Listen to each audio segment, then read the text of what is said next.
நல்லா கவனிங்க. சாத்தான் நம்மை அறியாமல் நம்மை சுத்துகிறதை கூட தேவன் கவனித்து நம்மை பாதுகாத்து கொண்டே இருக்கிறார். ஒத்துக்கொள்றவங்க ஆமேன்னு சொல்லுங்க பார்க்கலாம்.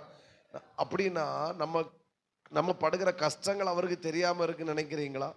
நம்முடைய வேதனைகள், நம்முடைய பாடுகள், நாம் அனுபவிக்கிற இந்த நிந்தைகள் கர்த்தர் அறியாமல் இருக்கிறான்னு நினைக்கிறீங்களா? ஆமேன். சோத்திரம். நமக்கு அறியாமலே சாத்தான் சுத்தி வந்ததை கூட இயேசு கவனித்து அவனை பார்த்து கேட்கிறான், நீ கவனம் வைத்தேன் கேட்டவன், கேட்ட தெய்வம் அவருடைய பிள்ளைகளாகிய நாம் கஷ்டப்படுகிறதையும் நாம் அனுபவிக்கிற ஒவ்வொரு சூழ்நிலையும் கர்த்தர் அறிந்திருக்கிறார், பார்த்து கொண்டுதான் இருக்கிறார் என்பதை ஒருபோதும் மறந்து விடக்கூடாது. ஆமேன். நான் சொல்ற இந்த வார்த்தை புரியுதா? நான் இந்த சூழ்நிலையோடு இதை அனுபவிச்சுட்டு இருக்கிறேன். ஒன்ன புரிஞ்சுக்கோங்க, கர்த்தர் அதை அறிந்திருக்கிறார். ஆமேன். நாம் வடிக்கிற கண்ணீர் அவர் அறிந்திருக்கிறார். என்னை பலர் பேசுகிற